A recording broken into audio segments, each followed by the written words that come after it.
রাজা ও খাজা, যিনার নাম হচ্ছে হযরতে খাজা মাইনুদ্দিন চিশতি সঞ্জারি রহমাতুল্লাহ আলাইহি। ইনিও একজন আল্লাহর ওলি।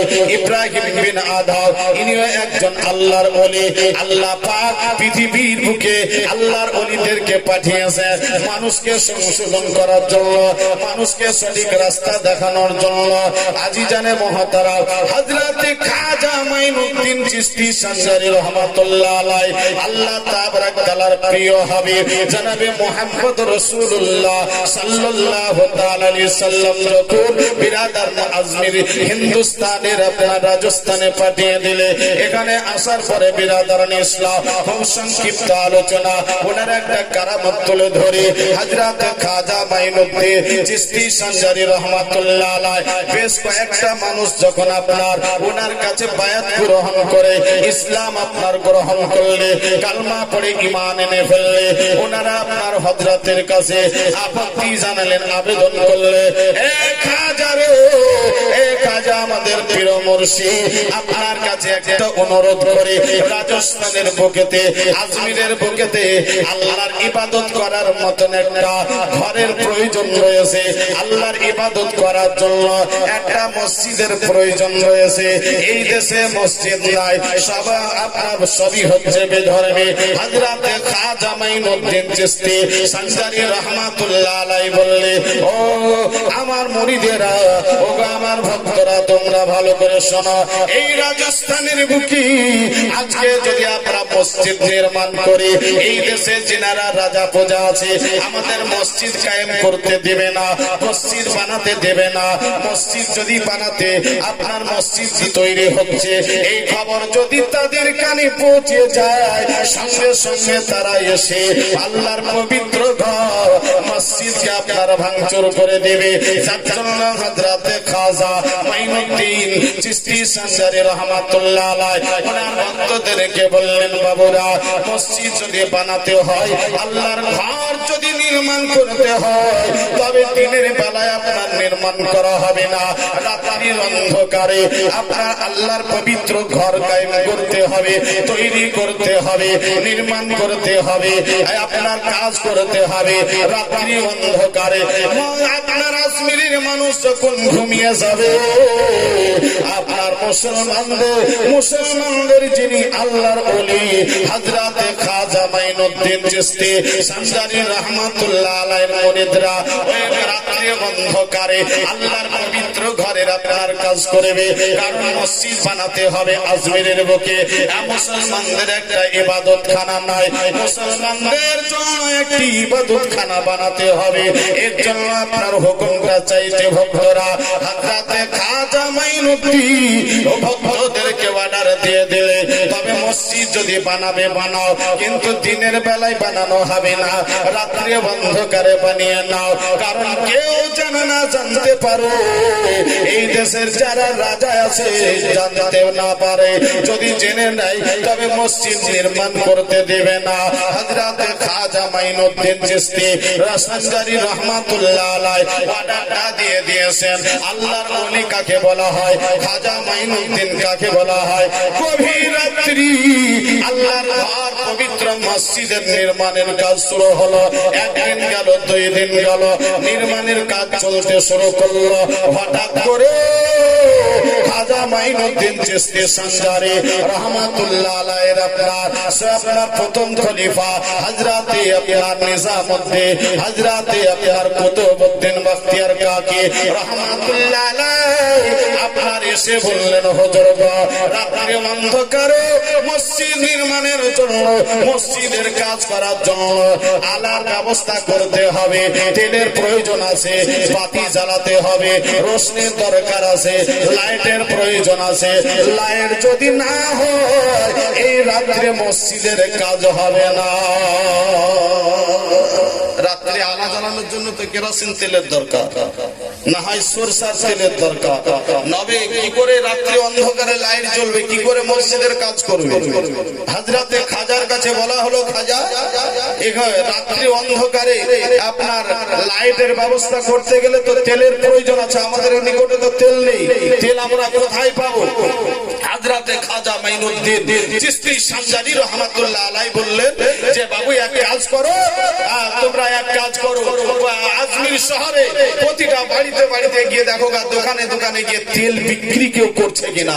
যদি তেল বিক্রি করে তোমরা দোকান থেকে একটু তেল কিনে নিয়ে এসো, যেন রাত্রে আমরা কাজ করতে পারি। বলুন সুবহানাল্লাহ।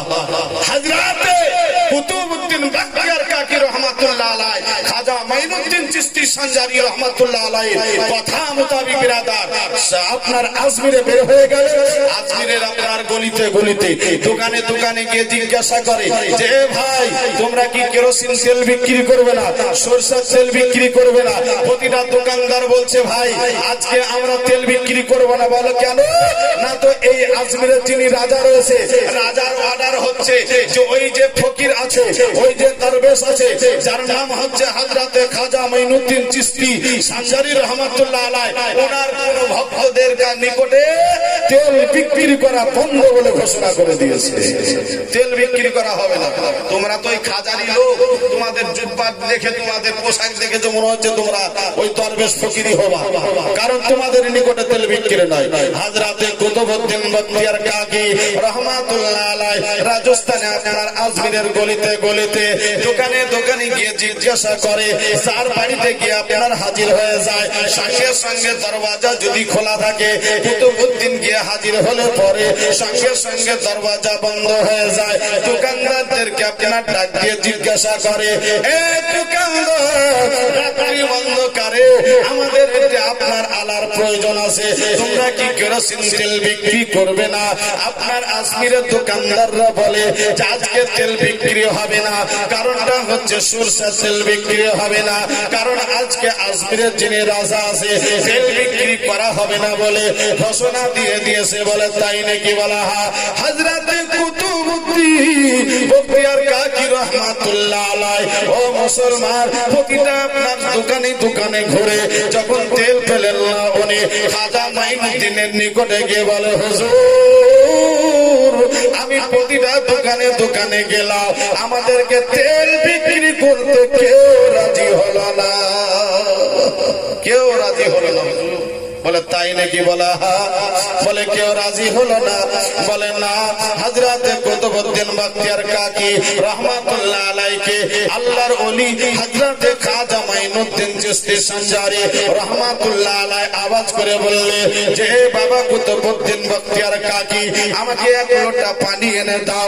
পানিটা যখন এনে দেওয়া হলো, আল্লাহর ওলিকে পানি এনে দিয়ে দিয়েছেন ওনার আপনার প্রথম খলিফা হযরতে কুতুবউদ্দিন বখতিয়ার কাকি রহমাতুল্লাহ আলাইহি। পানি যখন এনে দিয়েছে, খাজা মাইনুদ্দিন চিশতি সানজারি রহমাতুল্লাহ আলাইহি ওযু করতে শুরু করলে আর বললেন, বাবা কুতুবউদ্দিন আমি ওযু করব, আমার চেহারাটা আমি ধোবো। যখনই ওযুর মধ্যে আমি চেহারাটা ধোবো, চেহারা ধোবো তো গরম পানিটা পড়বে, হাত ধোবো তো গরম পানিটা পড়বে। ওই পানিটা আল্লাহর জমিনে পড়তে দিবে না, আল্লাহর জমিনে পড়তে দিও না। একটা জায়গায় করে প্লেটে করে ধরে নাও, প্লেটে করে আপনার ধরে নেওয়া হলো। ওযু কমপ্লিট হয়ে গেল। আল্লাহর ওলি খাজা মাইনুদ্দিন চিশতি সানজারি রহমাতুল্লাহ আলাইহি বিরাদার এত বড় জবরদস্ত আল্লাহর ওলি, ওযু করা কমপ্লিট হয়ে গেল। কুতুবউদ্দিন বখতিয়ার কাকি রহমাতুল্লাহ আলাইহি বলে, এ খাজা মাইনুদ্দিন চিশতি সানজারি রহমাতুল্লাহ আলাইহি, হুজুর গো এই আপনার পানিটা কি করব? হযরতে কুতুবউদ্দিন বখতিয়ার কাকি রহমাতুল্লাহ আলাইহি বললে, এ কুতুবউদ্দিন আজকে রাত্রিতে তেল কেউ বিক্রি করেনি, তেলের কারণ কারণে মসজিদের কাজ বন্ধ থাকবে। আমি কাজা ওযু করেছি, আমার চেহারা ধোয়া পানিটা, হাত ধোয়া পানিটা তুমি একটা বার্তানে ধরে নিয়ে আসো, একটা জায়গায় তুমি ধরে নিয়ে আসো। এই পানিটা নিয়ে গিয়ে তোমার বাতিতে, তোমার ডিবিয়াতে জ্বালিয়ে ঢেলে দাও, আগুন জ্বালিয়ে দাও। সারা রাত আপনার তেলের কাজ হবে, বাতি জ্বলতে থাকবে। মসজিদের কাজ শুরু করে দাও। বলে খাজা মাইনুদ্দিন চিশতি সানজারি ওজুর পানিটা বিরাদার সারা রাত্রি আপনার তেলের কাজ করবে। আর পুরো আজমির শহরে, আজমিরের প্রতিটা বাড়ি গোলা তেলের, আপনার তেল দিয়ে আপনার বাতি জ্বালাচ্ছিল, লাইট জ্বালাচ্ছিল। সেই লাইটে আপনার বাতিতে যে তেলটা ছিল, যে আপনার কূপে আপনার ডিবিয়াতে তেলটা ছিল, সব তেলটা আল্লাহর হুকুমে পানি হয়ে গেছে। আর খাজার ওযুর পানিটা আল্লাহ পাক তেলে পরিণত করে দিয়েছে, পরিণত করে দিয়েছে। আর সব আজমিরের পানিগুলা, আপনার তেলগুলা, প্রতিটা বাড়ির তেলগুলা সব পানি হয়ে গেছে। সারা রাত অন্ধকার। বলে হলো কি কাজ হলো? যে আমাদের বাড়িতে তেল আমরা মওজুদ করে রেখেছি আলা ধরানোর জন্য, বাতি জ্বালানোর জন্য, কিন্তু আমাদের বাড়িতে আলা জ্বলে না, বাতি জ্বলছে না, লাইট জ্বলছে না। ব্যাপারটা কি? আশ্চর্য হয়ে গেছে। হযরতে খাজা মাইনুদ্দিন বলল, আল্লাহ পাক শুনে লাও কুতুবুদ্দি, আল্লাহ পাক পুরো আজমিরের বাসিন্দাদের বাড়ির তেলকে আল্লাহ পাক পানিতে পরিণত করে দিয়েছে। আর খাজা পিয়ার ওযুর পানিটাকে আল্লাহ পাক তেল বানিয়ে দিয়েছে। এর নাম হচ্ছে খাজা। বিরাদার, এই খাজার দিওয়ানা আমাদের হওয়া দরকার আছে না? আছে না? নাই বিরাদার ইসলাম। এইবার বিরাদার, আমরা তো মুসলমান, আমাদের ভিতরে হিংসা বেশি। হিংসা বেশি আছে না? আমাদের ভিতরে হিংসা বেশি কাজ করে না? হিংসা বেশি কাজ করে। দেখবেন বিরাদার ইসলাম, আমি এইরকম কাউকে বলছি না। দেখবেন কোন ব্যক্তি যদি ভালো কাজ করে, যেমন আপনার সাপোজ কোন ব্যক্তি যদি নামাজ পড়তে চলে যায়, তো নামাজ যদি পড়তে যাচ্ছে, আবার কোন ভাইকে যদি বলে, ভাই আমি তো নামাজ পড়তে যাচ্ছি, তুমি নামাজ পড়তে যাবে না, তখন কি বলে, ভারী না 3 দিন কেন নামাজি হয়েছি? বলে কি নিজেই তো নামাজ ঠিক পড়িস না, ফির আমাকে আবার নামাজের জন্য ডাকছিস। এই যে একটা উপহাস, কথাটা ঠিক বললাম না? এই যে একটা উপহাস করা। বিরাদার ইসলাম, এইরকম খবরদার, এইরকম কেস, এইরকম কথা আমাদের কোন মুসলমানের মধ্যে হওয়াটা উচিত নয়। নামাজের কথা যখন এসে গেল বিরাদার, আমরা তো নামাজ পড়ি। এখানে যদি এখন বলি কে কে ভাই নামাজ পড়েন বলেন তো দেখি, দেখা যাচ্ছে কি 10 থেকে 20টা লোক মানুষ আপনার হাত তুলে বলে কি ভাই আমি নামাজ পড়ি, বাদ বাকি সবই হবে মাইনাস, ক্লাসে কেউ নাই। এরকম আছে না? নাই। আচ্ছা, এখানে যতগুলো মানুষ বসে আছেন এই জলসাতে, সবাই কি আমরা নামাজ পড়ি নাকি? সবাই পড়ি? সবাই নামাজ পড়ি না। কিন্তু আমি অন্য বক্তার মতন এটাও করি না যে জলসার স্টেজে আমি বললাম যে ভাই আজকে ফজর থেকে কে নামাজ পড়বেন হাত তুলেন, তো আমি ওয়াদা করিয়ে নিলাম। করে নেওয়ার পরে দেখা গেল যে ফজর থেকে আপনি নামাজই পড়লাম না, ওয়াদা খেলাপ করে দিলেন। এক তো নামাজ পড়ছেন না, গোনা, তারপরে ওয়াদা খেলাপ করলেন, ফির গোনা। অতএব ওই কাজ আমি করি না, আমার দরকার নাই। বিরাদার ইসলাম, যাকে আপনার আল্লাহ পাক হেদায়েত করবে, যাকে আপনার সেই জ্ঞান ফিরে আসবে, অবশ্যই সে আপনার নামাজ পড়বে। আল্লাহ পাক যেন আমাদের সকলকে নামাজ পড়ার তৌফিক দান করে। সকলে বলেন আল্লাহুম্মা আমিন। বিরাদার, তবে নামাজ কিন্তু ওই রকম হতে হবে। নামাজের কথা যখন এসে গেল, একটা কথা বলেই দিব, বুঝতে পারলেন? উদাহরণ শুনুন। একটা আপনার মসজিদের পাশে একজন ব্যক্তি ছিলেন, উনি 5 ওয়াক্তেরই নামাজ পড়তেন, 5 ওয়াক্তের নামাজ পড়তেন, কিন্তু বাড়িতে তার মুদিখানা দোকান ছিল। বাড়িতে তার মুদিখানা দোকান ছিল বিরাদার। তো 5 ওয়াক্তের মধ্যে 5 ওয়াক্ত মসজিদে গিয়ে নামাজটা কিন্তু পড়তে পারতেন না।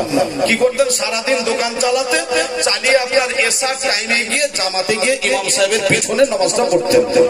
সারাদিন নয়, সারাদিন একা একই পড়লো না পড়লো, কিন্তু এশার টাইমে গিয়ে ঠিক আপনার জামাতে গিয়ে নামাজটা উনি পড়তেন। এইরকম ভাবে আপনার জীবন যাপন করে দোকান চালায়। হঠাৎ করে একদিন বিরাদার কি করেছে? দোকানটা বন্ধ করেছে।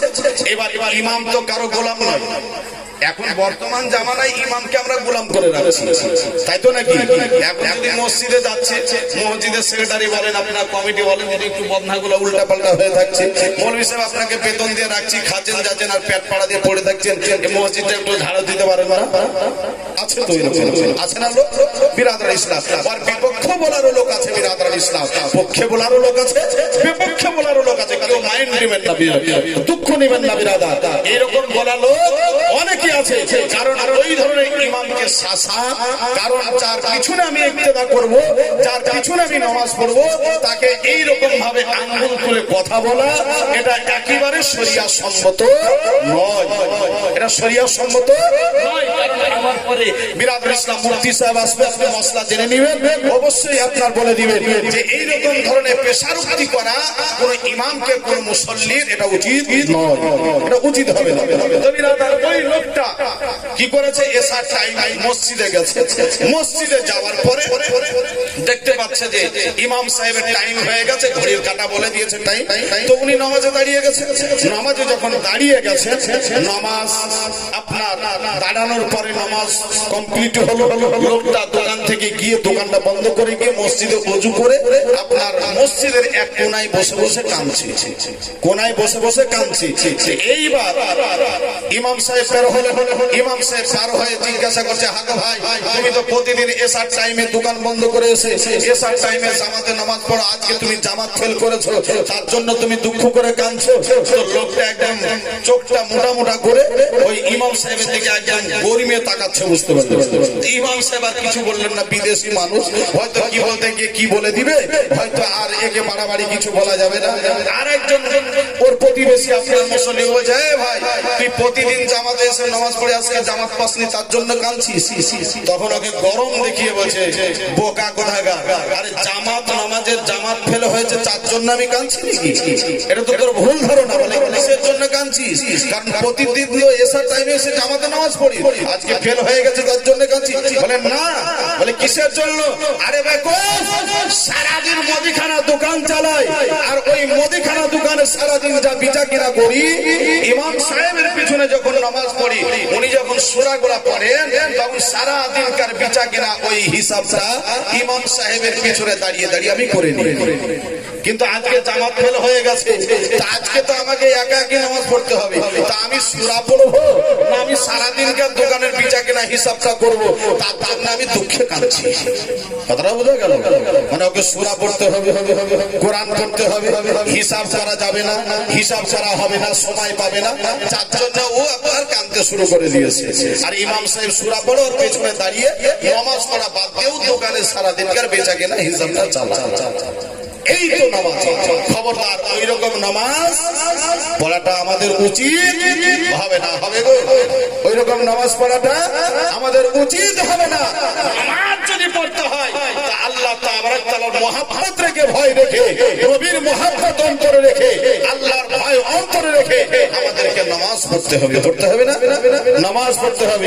বলে নামাজের প্রসঙ্গ যখন এসে গেল, একটা কথা বলে দিই, সারা পৃথিবীর ওলিদের যিনি আমির, যিনার নাম হচ্ছে হযরতে আলী রাদিয়াল্লাহু তাআলা আনহু, হযরতে আলী কারামাল্লাহুল কারীম আজিজানে মুহতারাম, সেই জামানায় আল্লাহর নবীর ওফাতের পরে, ইন্তেকালের পরে, নবীজি আমার ইন্তেকাল করে গেছেন, সেই সময় মুসলমানদের মধ্যে কিছু দাড়িওয়ালা, টুপিওয়ালা, আপনার নামাজ পড়ে পড়ে কপালে কালো দাগ ছেড়ে দিয়েছে, এই ধরনের কিছু মানুষ, এই ধরনের মানুষ আপনার করলো কি, এরা আপনার কি করেছে, নবীর বিরুদ্ধে আপনার বলতে শুরু করেছে, নবীর বিরুদ্ধে বলতে শুরু করেছে। কি বলছে?